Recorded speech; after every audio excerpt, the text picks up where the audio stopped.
Busana.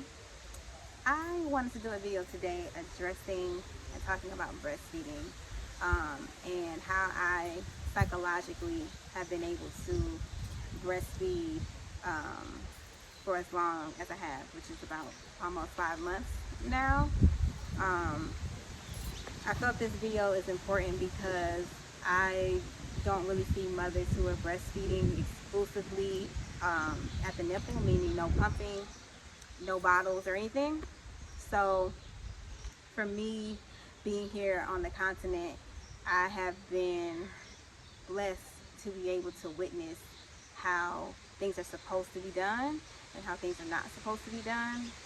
So I felt that it's important to address this because I believe, my husband and I believe, that breastfeeding is the key to our liberation. It's one of the keys, to our liberation. And without it, we're creating bond damaged children. I feel that this video is important because there's an overemphasis on focusing on just what happens during pregnancy or what happens in the birth, and not what happens in the postpartum stage, which is where breastfeeding comes in. There's a lot of studying and, things dedicated strictly to the pregnancy and the birth, but when it comes to postpartum, that's kind of just like second. Nobody's really thinking about that, and that's the most important part. Really, they're all important. They're all connected. So the pregnancy, the labor, and the postpartum, that's the perinatal stage. So it's all one. So just because the baby is physically outside of our bodies doesn't mean that we have options now. And I think that's what we're starting to see. We're starting to see mothers are like, well, I don't have these options when the baby's in me. I don't have a lot of options when the baby's coming out, but I do have options now that the baby's here. And that's why you see these, mediators coming in to facilitate what was never really supposed to be facilitated. Everything we need is within. And the sooner we understand that and grasp that idea, the better. Another thing that I feel that needs to be addressed, another reason why I wanted to make the video, was because I see people all the time talking about how difficult breastfeeding is and how it's stressful and it's painful and it's just a lot of work and dedication, but I know it's the environment. The environment is going to shape everything that we are doing. So because I'm in an African environment, it's much easier for me to breastfeed. And because you're in a non-African environment, it's going to be a lot more difficult for you to breastfeed. So breastfeeding is not just a physical activity, but one that requires serious psychological investment. The psychological investment that you put into breastfeeding is a product of the society you live in. So that's basically what I said. Because I'm in a society that uplifts mothers, that uplifts pregnancy, breastfeeding, those stages in a woman's life, I'm able to breastfeed easily. Whereas I know that when you're in European societies, those things are looked down upon. And that's going to play a huge part in your ability to be able to successfully breastfeed your baby. And when I say breastfeeding, I have to clarify. When I say breastfeeding, I'm not talking about pumping. I'm not talking about bottles. I'm talking about breastfeeding. That's what I'm talking about. Breastfeeding at the nipple, because there is a difference. I think we pay a lot of attention on the substance, and we say, this is liquid gold. It's so important, the nutrition, and it absolutely is important. But that's not the only thing we're getting. And when you pump, you're essentially saying that the only power in this act is the physical substance.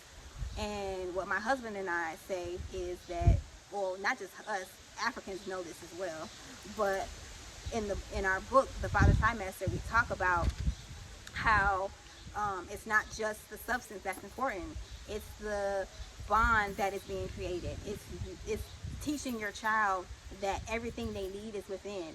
It's teaching them to not be dependent on an external device to feed them. So it's deeper than just the substance of the milk. The substance is important. The babies need this. It's perfect for their immunities and their brain development. It's needed for that. But when you take something out of its natural state and then you put it in the refrigerator, you're diluting that substance. that substance is now dying, and now you're feeding that dying substance to your child.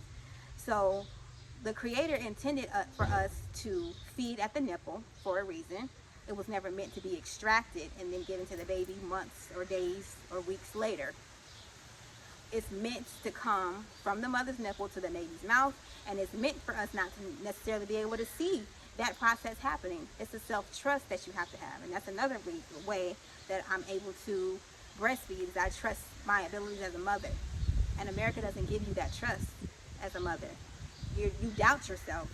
So you don't, because you don't see the milk going into the baby drinking the milk from the bottle. Now you're like, is this baby getting enough milk? Maybe is this baby getting enough weight? Am I doing this wrong? Am I doing it right? You don't know, because you don't trust yourself, because you don't live in a society that instills trust. So that is a very important factor in how I have been able to successfully breastfeed. Is I have that trust within myself, and the society reinforces that trust in me. My thing is, the more natural we're doing it, the healthier we're going to be. The further we deviate, the more we deviate away from the way that things are naturally supposed to be done, we're going to run into problems. And just because you have the option to pump or the option to formula feed does not mean that that is a healthy option. Fed baby is not a healthy baby. Please dispel that lie from your mind. It's not true. If I were to give you a slop of food and say, you're feeding, it's healthy, it's fine, as long as you eat, it's fine. If it doesn't apply to you, how can you then apply it to a baby? But see, what's happening is we're taking advice from people who don't value children, who have a history of feeding their children honey and liquor. These are not people who are equipped to give us advice on what we should and should be doing. So that term, that phrase has to be dispelled. Fed baby is not a healthy baby. A healthy baby has breast milk from the mother's nipple, period. Because like I said, when the milk is extracted from the nipple and is placed into a plastic or glass container and put inside of a freezer or put inside of a refrigerator, you're diluting that substance. The substance is beginning to die. This is a life-giving substance, meaning it's living. But when you put something in the refrigerator, that means it's dying. Even with vegetables and fruit, you put it in the refrigerator so that it doesn't go bad. But you don't need to do that if you're giving it naturally. So let's dispel this lie that fed baby is a healthy baby, because it's just not true. It doesn't apply to you, and it doesn't apply to babies either. So now I just kind of want to talk about what I'm doing as far as how I've been able, outside of the psychological side, what I'm doing. So I eat lactation producing foods. So I eat foods that are going to help me to lactate, which is, of course, that's a no-brainer. Lots of porridge, lots of wet foods, lots of sea moss, black pepper, cinnamon. It's a laundry list of foods and herbs that you can eat to help your milk production. So that's huge. I practice responsive feeding. So what that means is whenever my son cries, I offer him the nipple. That was one of the things that the African elders here told me, was when the baby cries, offer them the nipple. When the baby cries, offer them the nipple. That's just it. Like, there is no, I wonder, not always offer the nipple. So that means sometimes he is using me as a pacifier, and that's perfectly okay, because that's natural. So I'm going to say that again. It's perfectly natural for babies to use their mothers as pacifiers. There's nothing wrong with that. That's what the baby is supposed to do. The sucking motion is the way they survive. That's a surviving mechanism that they are innately given. Nobody has to teach them how to do it. So obviously the Creator gave them that response for a reason. And the response was not to put something in their mouth like a pacifier or a bottle to get in between what the mother and baby are supposed to be experiencing, which is oxytocin and bonding. Okay? So I practice responsive feeding, which means if he cries, sometimes he don't even have to cry. Sometimes he'll just be making noise, and I'm like, you hungry? And I offer it to him, and he may not want it, and he may take it. It's up to him to decide, but we're not doing this thing where we're on time feeding. That's not natural. You don't time feedings. You just don't. Especially when you have a developing human, you don't do that. I co-sleep. My husband and I, we co-sleep with our son. So that makes it easier to facilitate breastfeeding because I don't have to get up and go into another room and bring him into my room and then take him back. And like, no, if he wakes up in the middle of the night, offer him the nipple, we both go back to sleep. I'm getting more sleep, he's getting more sleep. Psychologically, this is just much more healthy for the family because we're not stretched thin because we're getting up and traveling throughout the house to heat bottles and get stuff out of the refrigerator. The next thing is, this is actually should have been the first thing, but this is huge, is having your partner present. My husband and I, we talk about this in the Father Trimester book. He talks about this in the Father Trimester book, and this is what we want to focus on, is how important and pivotal the role is of the black man in the house helping that mother in that fourth trimester, in the father trimester, that time frame where now the baby is outside of you. So now you don't have to carry it on your own. You don't have to labor, it's not just you. Now you have somebody to help. So this is the time where the black father should be creating space and creating a peaceful space for the mother to be able to breastfeed. And if that's not happening, you probably aren't going to be successful because this is a process that can't be done on your own. You can carry the baby on your own, you can labor on your own, but you cannot successfully breastfeed on your own. This is a communal thing, and the black man in the house is going to make that process so much easier if he's doing what he's supposed to be doing. And that's what we talk about. He talks about in the Father Trimester, is the importance of the black father to facilitate breastfeeding and to help that woman be able to confidently breastfeed her baby without any external add-ons, meaning without the pumps and without the bottles. It can be done, and it is being done. Another way I'm able to successfully breastfeed is I value the spiritual and psychological meaning behind breastfeeding. I kind of alluded to this earlier when I said the thing about it's not about just the nutrition. The nutrition is perfect and it's great and it's needed, but I understand that I am psychologically imprinting an idea in my child's mind by me breastfeeding him at the nipple. He's psychologically seeing that everything, his life is dependent on not a bottle, because you have to remember, babies, the first 6 years of the child's life, everything that they see is imprinted into their minds, okay? So they're not going to forget these. They may forget in the front of their mind, but psychologically, everything they do is going to be a product of what happens in these early stages of their lives. So when you give your child a pacifier, when you give your child a bottle, you're subconsciously teaching that child that their life is dependent on external things. When you breastfeed at the nipple, you're teaching your child that they don't need external things to live. Everything they have is within. They look to the mother as God and not to material things as their God. These are things that they don't want you to think about because, of course, it's easier. I don't think it's easier because I think it's a lot more work to pump.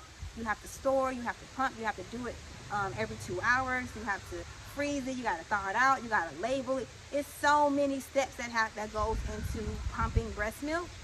And so I don't believe the idea that it's easier. That's just not true. It's way easier for me to just offer my child the breast and keep it moving. I don't have to store bottles. I don't have to move things to different places and travel with heaters and no, I don't have to do any of that. Everything I have is within. Everything he needs is right here. I don't believe that it's easier. It's not easier. But for me, I understand that this is a spiritual process that's happening. Not just the nutrition, but spiritually, I'm teaching and training my child in the way that I want him to value things in life. I'm teaching, and I've seen also, another thing, I've seen that I've been in a society where majority of the people are not breastfed, which is America. I've been around people long enough to see the difference. I've been here, and I've seen here The majority of the people here are breastfed, and they act a lot differently, almost completely differently than the people I've been around in the U.S. And I'm a firm believer that part of it's numerous reasons, but one of those main reasons is their mothers breastfeed them. They're not bond damaged children that grow up into bond damaged adults. They have a stable sense of self. They have a self-trust that you just don't have in America. And a part of that is because the mothers aren't breastfeeding at the nipple as they should be. So for me, I'm able to tell myself, even though I may be being used as a pacifier, or maybe even if I can't go out and do certain things because I'm breastfeeding and I'm not going to pump. Anywhere I go, my child goes with me. I'm not leaving my child. That's another benefit in quotes, benefit of pumping is you can leave the child. But here on the continent, it's looked down upon if you're just out and about doing things and you just had a baby. And that's really what I'm trying to get at is the society that you live in is going to dictate how difficult or how easy something is. And thankfully, we live in a society where they make breastfeeding easy. I can breastfeed in public. I could go to the spa and take my baby with me, breastfeed him, hand them to the women there, and they will take care of him for me. Like, you're not going to get that in America. So you're putting more stress on yourself when you live in a society, when you're dedicated to breastfeeding, but you live in a society that is not dedicated to breastfeeding. You're putting more stress and hurt on yourself because you're either going to be ostracized by the community or you're going to conform. If you're not conforming to the community, you're going to be ostracized. And conforming to the community is bottle feeding and pumping, and that's conforming. And if you decide, okay, I want to breastfeed at the nipple, then now you're looked at as crazy, and people are asking you to leave their facilities because they feel uncomfortable. So it's not a place conducive to life. That's what I'm really trying to say. America is not a place conducive to life, so they're not going to promote things like breastfeeding. They're going to advocate for you to use bottles, to use pacifiers, tell you that fed babies are best babies, and make you think that you are doing your best when you're not. You're taking the easy route out. And the Creator didn't intend for this to be an easy process, which is why the community was supposed to aid in the help of the mother in raising this baby. I have help as well. That's another reason why I'm able to breastfeed. Is I have help. I have somebody here that can help make meals and help keep the house in order while I'm breastfeeding. That's huge. A lot of times you can't afford that in the U.S., but here it's a cultural norm to have somebody present with you when you are a breastfeeding mother to help prepare meals and keep the house in order and make sure everything is okay so that you can focus on raising a life, nurturing life. That's really all motherhood is about. It's about nurturing life, sacrificing and nurturing life. And if you are if you're a selfish person, which you probably are because you're growing up in a selfish society, it's not a representation of you as an individual. It's a representation of the society that you live in. So a lot of these things I'm saying, I'm not really pointing the finger at you specifically. I'm pointing the finger at the society you live in. But once you have this information about the society that you live in, now you have to decide, is this someplace that I can live? Is motherhood sustainable in the environment that I'm in? And 10 times out of 10, the answer is no. It's not sustainable in America. So if you value breastfeeding, if you value things like natural birth, if you truly value these things, you want to push yourself in a society where the people around you value those things. Because it's not enough for it to just be you and your 3 friends, or just you and your husband, or it's not enough. You need a community, you need a society of people promoting and advocating for you to continue to breastfeed, uplifting you and telling you this is a prestigious thing for you to be able to do. If you don't have that, you're probably not going to be successful in it because you're not going to see the value in it. People are ostracizing you for doing it. So why would you want to keep doing it, right? These are all things that we have to consider when we think about having children in America. We really truly do. And I love and I want to see our people, our women, our black women breastfeeding, because I know it's something that we've been doing. There's statues all over the continent of black women breastfeeding their babies, because for us that was life-giving waters. That was how we sustained civilizations, by breastfeeding. Not by pumping, not by exclusively pumping, not by formula feeding, breastfeeding at the nipple. Okay? So, I hope this video helped you. I hope this enlightened you into ways that you can tap into who you are meant to be as a mother, as a black woman, as a queen mother. I hope this empowered you in some way. Thank you for watching. A BB for Hodie.